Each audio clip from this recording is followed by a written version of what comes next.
Security Deep Dive, November 2025. Everything you need to know right now. Hello and welcome. As we move deeper into November 2025, the landscape of Social Security is experiencing significant shifts that demand our attention. We're not just talking about routine updates here.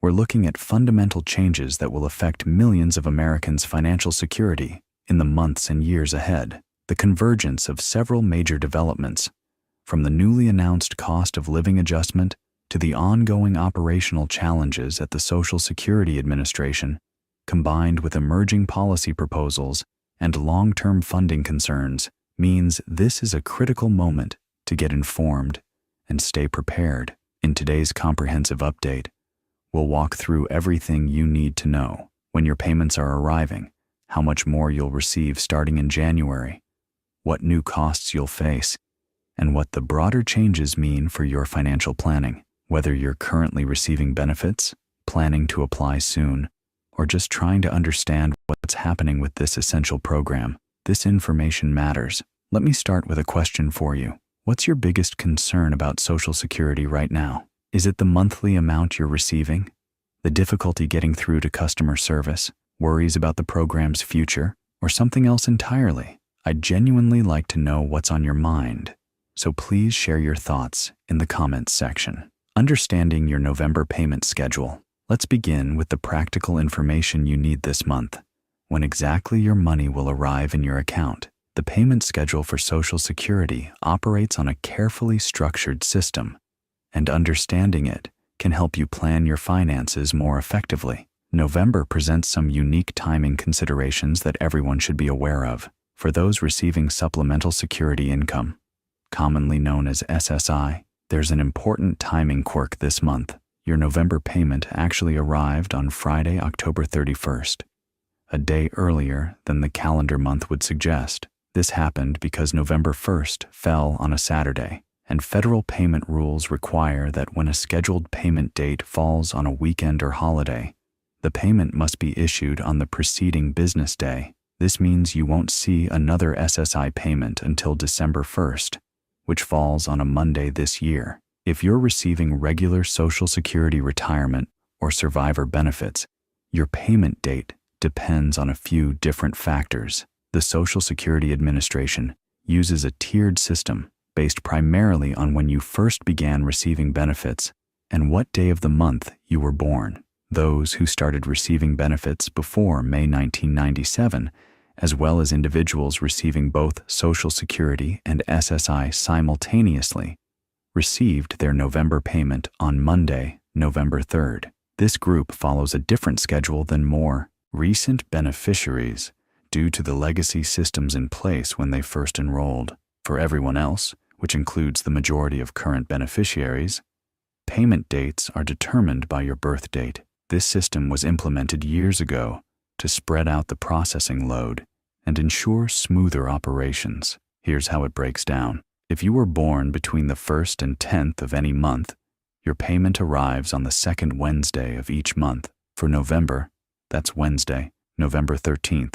Those born between the 11th and 20th receive payments on the third Wednesday, which is November 19th this year. And if your birthday falls between the 21st and 31st, you'll see your deposit on the fourth Wednesday, November 26th, the day before Thanksgiving. So to recap the complete November schedule: October 31st for SSI recipients, November 3rd for pre-1997 beneficiaries and dual SSI Social Security recipients, then November 13th, 19th, and 26th for everyone else based on birth date. Direct deposit recipients typically see funds appear in their accounts overnight, often between midnight and 3 a.m. Eastern Time, though the exact moment can vary depending on your specific financial institution's processing schedule. Some banks make funds available immediately at midnight, while others may take a few additional hours to post the transaction. For those using the Direct Express debit card, the prepaid card option offered to beneficiaries who don't have traditional bank accounts, funds are loaded on the same schedule and should be available on your payment date. It's worth noting that while paper checks are still technically available, the Social Security Administration strongly encourages electronic payments for security and efficiency reasons. If you're still receiving paper checks, they're typically mailed several days before your scheduled payment date. But delivery times can vary significantly depending on postal service conditions in your area. The government shutdown's hidden impact, while your payments continue to arrive on schedule, and that's certainly the most important thing. The ongoing government shutdown is creating ripple effects throughout the Social Security Administration that many beneficiaries are experiencing firsthand. Social Security and SSI payments are classified as mandatory spending, which means they're legally required to continue even during a government shutdown. The funds come from dedicated trust funds rather than discretionary appropriations that get caught up in budget negotiations. So from a payment standpoint, you can rest assured that your monthly benefits are secure. However, the operational side of the Social Security Administration is facing serious challenges. Thousands of SSA employees have been furloughed, meaning they're temporarily sent home without pay until the shutdown ends. These aren't just administrative staff. They include the people who answer phone calls, process appeals, update account information, handle address changes, resolve payment discrepancies, and provide in-person assistance at local offices. The impact is being felt nationwide, but it's particularly acute in states with large beneficiary populations. Field offices in Texas, California, New York, Florida, and Pennsylvania have reported significant service reductions. Many offices have shifted to phone-only operations, while others have reduced their hours dramatically or closed certain days of the week entirely. For beneficiaries trying to get help, the experience has become increasingly frustrating. Call centers are overwhelmed, with many people reporting that they encounter busy signals for hours before even getting into the queue.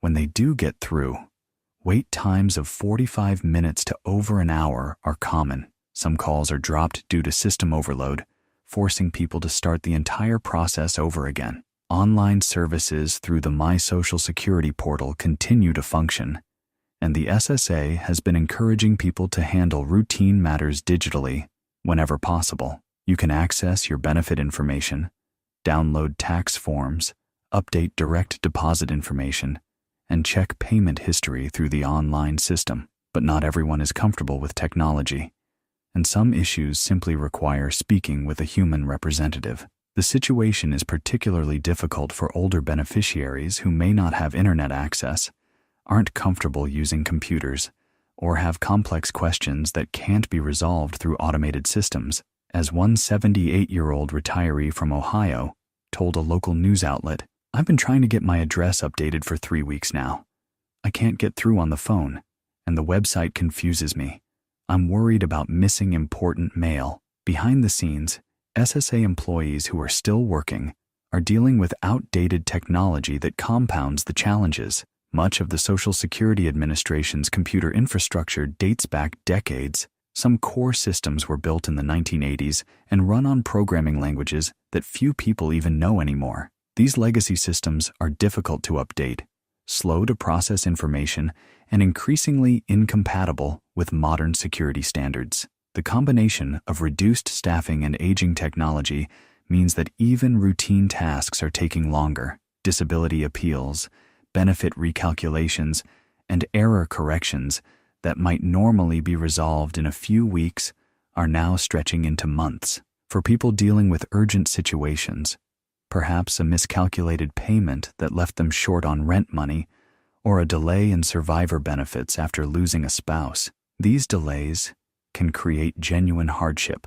SSA Commissioner Frank Bignano has publicly stated that the agency is doing everything possible to maintain essential services and that payment integrity remains the top priority. But he's also been clear that without adequate staffing and resources, the agency cannot provide the level of service that beneficiaries deserve. The shutdown also affects the agency's ability to combat fraud and process new applications efficiently. While emergency cases are still being handled, routine processing of retirement applications, disability claims, and Medicare enrollment can all experience delays. If you're planning to apply for benefits in the near future, It's wise to start the process earlier than you might have otherwise, anticipating that it could take longer than normal. Data security in the digital age. Beyond the operational challenges, there's been growing concern about how Social Security information is being handled and stored.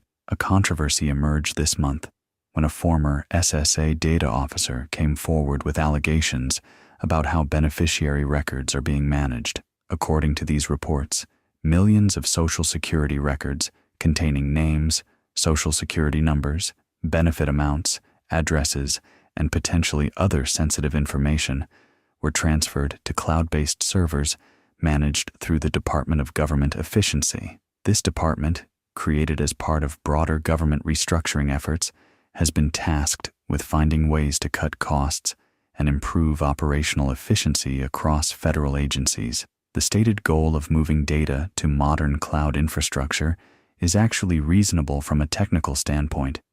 The SSA's current systems are outdated, expensive to maintain, and increasingly vulnerable to security threats. Modern cloud systems, when properly implemented, can actually be more secure than legacy on-premises servers. However, whistleblowers within the agency have raised concerns about how quickly this transition happened and whether adequate security protocols were followed. They claim that the data migration was rushed, that not all security reviews were completed before the transfer, and that the systems aren't as robust as they should be for such sensitive information. SSA leadership has firmly stated that no data breach has occurred and that all transfers followed proper security procedures. They've emphasized that the data remains encrypted and that access is strictly controlled and monitored. Independent security audits are reportedly being conducted, though the results haven't been made public yet. Whether or not there's any real risk from these particular data transfers, the situation serves as an important reminder about the value of your personal information and the need to stay vigilant. Social Security numbers and benefit information are prime targets for identity thieves and scammers. Here are some practical steps you should take to protect yourself. First, create an account on the My Social Security portal if you haven't already. This serves two purposes.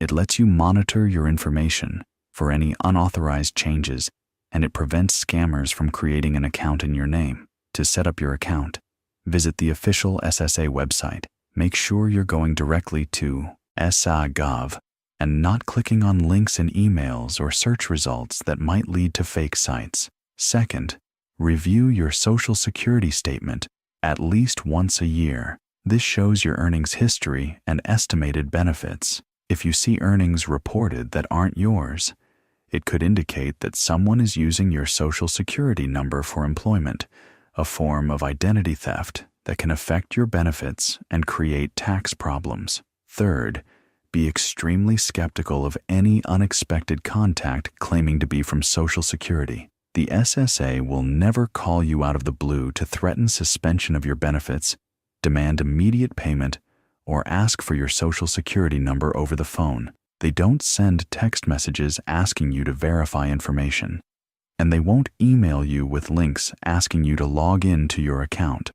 Which brings us to another concerning development: the rise in sophisticated scam attempts targeting beneficiaries. The evolving landscape of Social Security scams. The Inspector General's office has documented a disturbing increase in fraudulent communications this year. Scammers are getting more creative, and their tactics are becoming harder to detect. One particularly troubling scheme involves official-looking letters with Supreme Court letterhead, claiming that the recipient's Social Security number has been suspended due to alleged criminal activity or fraud. These letters look remarkably authentic, complete with case numbers, official seals, and legal language designed to intimidate. The letters typically instruct recipients to call a phone number immediately to resolve the matter. When people call, they reach scammers posing as federal investigators or Social Security officials. These fake agents use high-pressure tactics, claiming that arrest warrants have been issued or that bank accounts will be frozen unless immediate action is taken. They often demand payment via gift cards, wire transfers, cryptocurrency, or other methods that are difficult to trace and impossible to reverse. It's crucial to understand that these communications are completely fraudulent. The Supreme Court doesn't handle Social Security matters. Social Security numbers cannot be suspended, and no legitimate government agency will ever demand payment via gift cards or threaten immediate arrest over the phone. Other common scam variations include text messages claiming your account has been locked and providing a link to verify your information. These links lead to fake websites designed to steal your login credentials. Emails with subject lines like "Important, action required on your Social Security benefits" that ask you to download attachments or click links. These can install malware on your device or lead to phishing sites. Phone calls with recorded messages claiming to be from Social Security, warning that your benefits will be terminated unless you press a number to speak with an agent. When you do, you're connected with scammers, callers who already have some of your information, perhaps your name, address, and the last 4 digits of your Social Security number, which makes them seem legitimate. They use this information to build trust before asking for additional details or payment. The sophistication of these schemes is increasing. Some scammers are using technology that makes it appear on caller ID that the call is actually coming from the Social Security Administration's real phone number, a technique called spoofing. This can make even skeptical people believe the contact is legitimate. If you receive any suspicious communication, don't provide any personal information. Hang up, delete the email, or throw away the letter. Don't call any phone numbers provided in the suspicious communication. Don't click any links or download any attachments. If you're concerned that there might actually be an issue with your Social Security account, contact the SSA directly using the phone number on their official website or visit a local office in person. Report the scam attempt to the SSA's Inspector General at oig.ssa.gov. You can also file a report with the Federal Trade Commission at reportfraud.ftc.gov. Remember, legitimate issues with Social Security are resolved through official channels, never through threatening phone calls or emails demanding immediate action. Breaking down the 2026 cost of living adjustment. Now let's turn to what's probably the most anticipated news of the month, the official announcement of next year's cost of living adjustment, commonly called the COLA. After weeks of speculation and preliminary estimates, the Social Security Administration has confirmed that the COLA for 2026 will be 2.8%. This represents a modest increase from last year's adjustment of 2.5%, but it's considerably lower than the adjustments we saw in the previous few years, 5.9% in 2022 and 8.7% in 2023, which reflected the high inflation of that period. The cost of living adjustment is designed to help benefits keep pace with inflation, ensuring that the purchasing power of your Social Security check doesn't erode over time. The COLA is calculated based on the Consumer Price Index for urban wage earners and clerical workers, or CPIW, specifically comparing the average index from July through September of the current year to the same period in the previous year. For 2026, the calculation reflected moderating inflation across most categories. While prices are still increasing, they're doing so at a slower rate than during the peak inflation period of 2022-2023. However, and this is important, just because inflation has slowed doesn't mean prices have gone down. It just means they're rising less quickly. So what does a 2.8% increase actually mean in dollar terms? For the average retiree receiving Social Security, the monthly benefit will increase from approximately $2,015 to about $2,071. That's an increase of $56 per month, or $672 over the course of the year. For a couple where both spouses receive benefits, the combined increase averages around $88 per month, or $1,056 annually. Those receiving Social Security Disability Insurance, or SSDI, will see their average monthly benefit rise from roughly $1,586 to about $1,630, a $44 monthly increase. Supplemental Security income recipients, who typically receive the lowest benefit amounts and are often the most financially vulnerable, we'll see the federal base payment increase from $960 to $994 monthly, an increase of $27. For couples receiving SSI together, the federal base amount rises from $1,450 to $1,491 per month. These are average figures, and your specific increase will depend on your current benefit amount. The 2.8% adjustment applies proportionally to whatever you're currently receiving. The new amounts will appear in checks dated for January 2026, though because of the payment schedule, most people will actually receive their increased payment in late December 2025 or early January 2026, depending on their usual payment date. It's worth taking a moment to understand how this compares historically. Over the past 45 years, the average annual COLA has been about 2.6%. So at 2.8%, next year's adjustment is actually slightly above the historical average. However, that historical average includes some years with very low or even zero COLA, as well as years with extremely high adjustments during periods of rapid inflation. The challenge is that the lived experience of inflation doesn't always match what the official statistics show. The CPIW measures a broad basket of goods and services across the entire country, but your personal inflation rate depends on what you actually buy and where you live. For example, if you have high medical expenses that aren't fully covered by Medicare, and healthcare costs are rising faster than average, you'll feel inflation more acutely than the COLA reflects.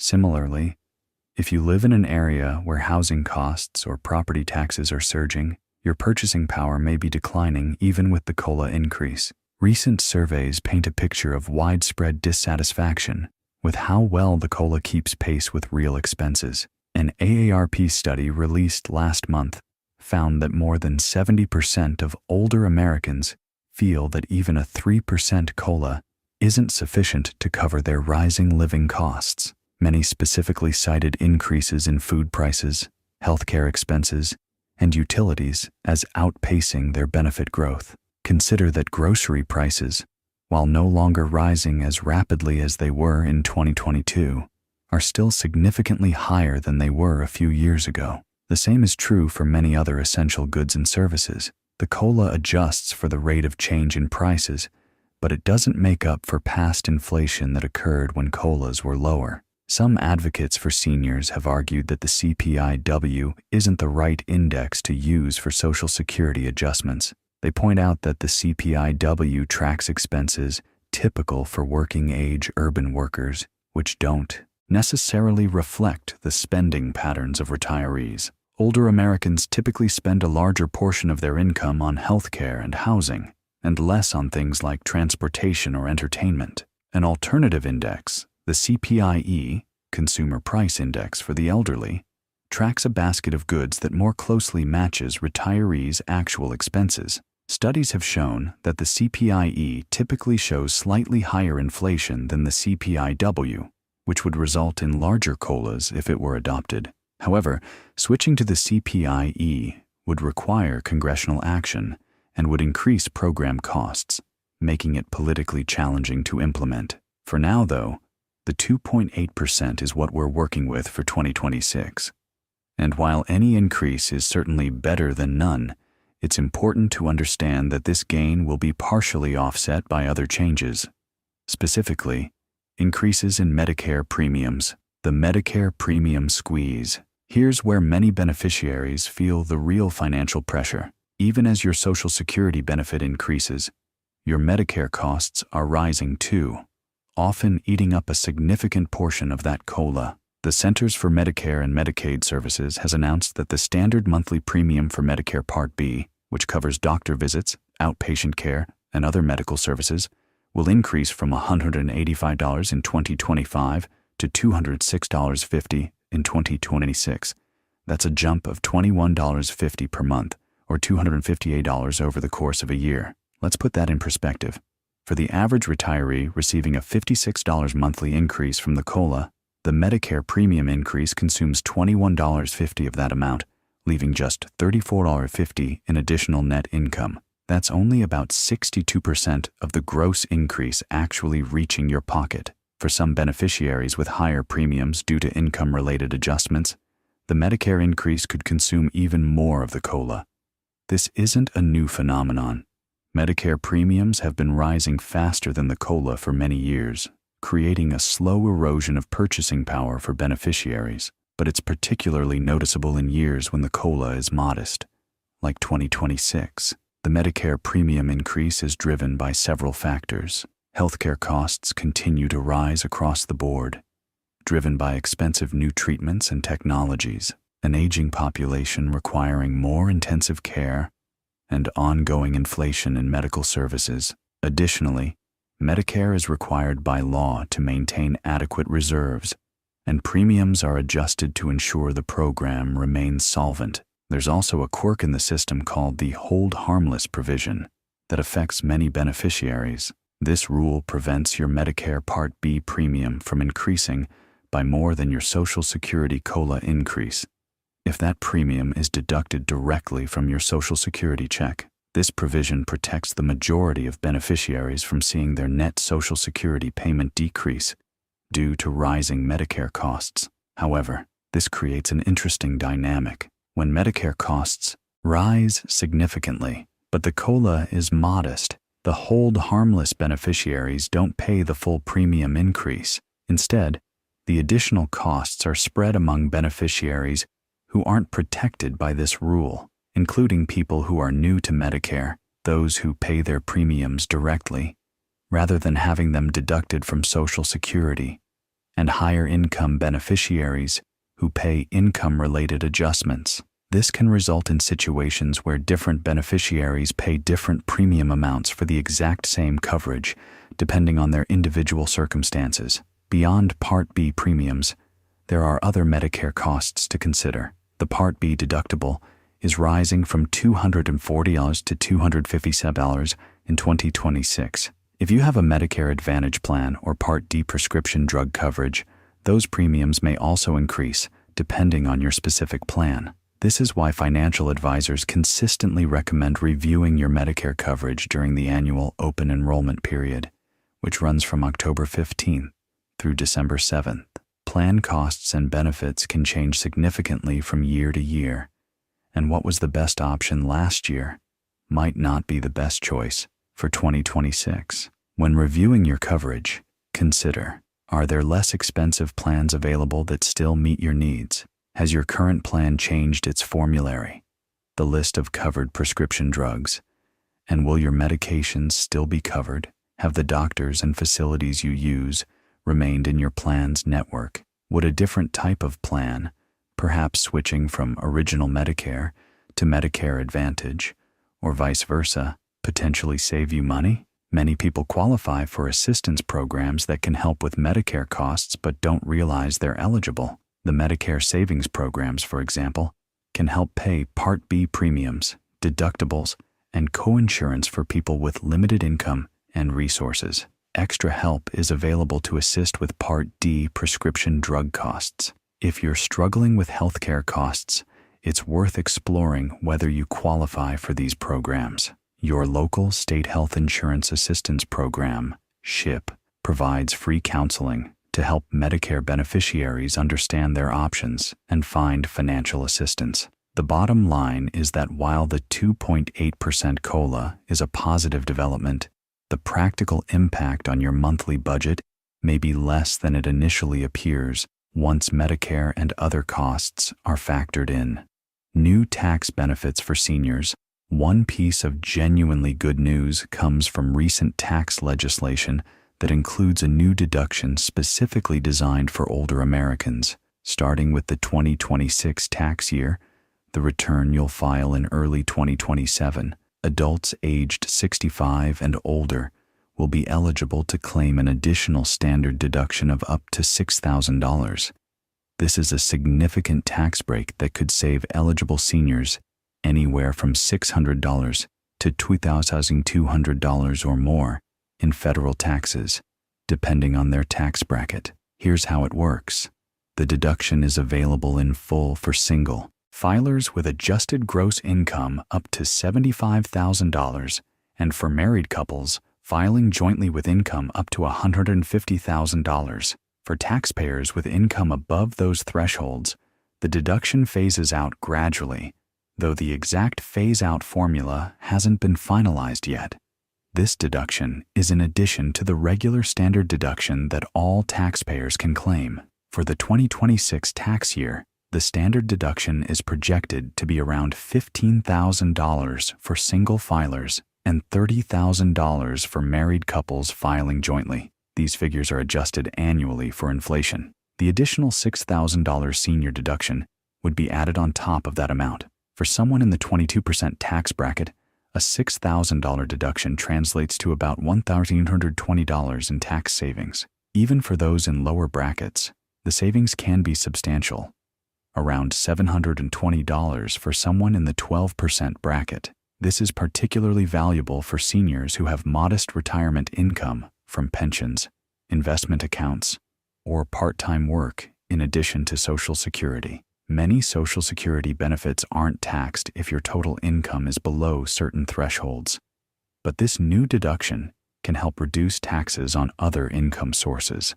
However, there's an important trade-off that deserves attention. The legislation that created this deduction doesn't include a corresponding revenue source to offset the cost. Tax deductions reduce the amount of income subject to taxation, which means less revenue flows into federal coffers. Since Social Security is funded primarily through payroll taxes, which this deduction doesn't affect, and income taxes on benefits, which it does affect, analysts estimate that this tax break could reduce Social Security trust fund revenues by approximately $168 billion over the next decade. This has sparked a heated debate among policymakers and advocates. Supporters argue that seniors on fixed incomes deserve tax relief and that the policy provides compassionate support for older Americans who may be struggling financially. They also suggest that the revenue impact can be addressed through other reforms down the road. Critics counter that while helping seniors is laudable, doing so in a way that accelerates the depletion of the Social Security Trust Fund is counterproductive. They argue that it amounts to giving with one hand while taking away with the other, providing a tax break today that could necessitate benefit cuts or tax increases sooner than would otherwise be necessary. The actuarial projections suggest that this tax policy, combined with other recent changes, could move up the trust fund's projected depletion date by about a year, from early 2033 to late 2032. While 1 year may not sound dramatic, every year matters when we're talking about a program that provides critical support to tens of millions of Americans. The administration has indicated that they view this as a short-term measure that can be balanced with future revenue enhancements, but the specifics of those future changes remain unclear. From a practical standpoint, if you're 65 or older and will be filing taxes for the 2026 year, this deduction is something to be aware of and to take advantage of. Consult with a tax professional or use reputable tax preparation software to ensure you're claiming all the deductions you're entitled to, including this new one. Just be mindful that tax laws can change, and it's possible, though not certain, that this deduction could be modified or repealed in future legislation, especially if concerns about Social Security funding become more pressing. Earnings limits for working beneficiaries. Many people continue working while receiving Social Security benefits, whether by choice or financial necessity. If you're in this situation, it's important to understand how your earnings can affect your benefits and what the thresholds are for 2026. Social Security has different rules depending on whether you've reached your full retirement age FRA, which varies from 66 to 67 depending on your birth year. If you're under your full retirement age for all of 2026, you can earn up to $24,480 next year before your benefits are reduced. This is an increase from the 2025 limit of $22,320. For every $2 you earn above this threshold, $1 in benefits is withheld. For example, if you're 63 years old, well under full retirement age, and you earn $30,000 in 2026, you've exceeded the limit by $5,520. Half of that amount, $2,760, would be withheld from your benefits throughout the year. It's important to understand that this isn't a permanent loss. When you reach full retirement age, the Social Security Administration recalculates your benefit to give you credit for the months when benefits were withheld, resulting in a higher monthly payment going forward. If you'll reach full retirement age during 2026, a different, more generous limit applies. For the months before you reach FRA, you can earn up to $65,160. Above that threshold, $1 in benefits is withheld for every $3 you earn over the limit. This only applies to earnings in months before you reach FRA. Once you reach full retirement age, the earnings limit disappears entirely. You can earn any amount without any reduction in your Social Security benefits. And starting with the month you reach FRA, none of your earnings count against you, even if you reach FRA in the middle of the year. It's worth noting that only earned income counts toward these limits. That's wages from employment or net earnings from self-employment, investment income, pension payments, annuities, and other forms of unearned income don't count against these thresholds. If you're approaching these limits, careful planning can make a significant difference. Sometimes, working slightly fewer hours or timing bonuses or self-employment income to fall in different years can help you stay under the threshold and avoid benefit reductions. For disability beneficiaries, the rules are somewhat different. Social Security Disability Insurance (SSDI) recipients are subject to substantial gainful activity (SGA) limits, which are separate from the retirement earnings limits. For 2026, the SGA limit is $1,690 per month for non-blind individuals, up from $1,620 in 2025. For blind individuals, the limit is $2,130 per month. If your earnings consistently exceed the SGA limit, your disability benefits could be suspended or terminated, as the program is designed to support people who are unable to work due to disability. However, there are work incentive programs and trial work periods that allow you to test your ability to work without immediately losing benefits. The trial work period allows you to work for up to 9 months, not necessarily consecutive, within a rolling 60-month period while still receiving full benefits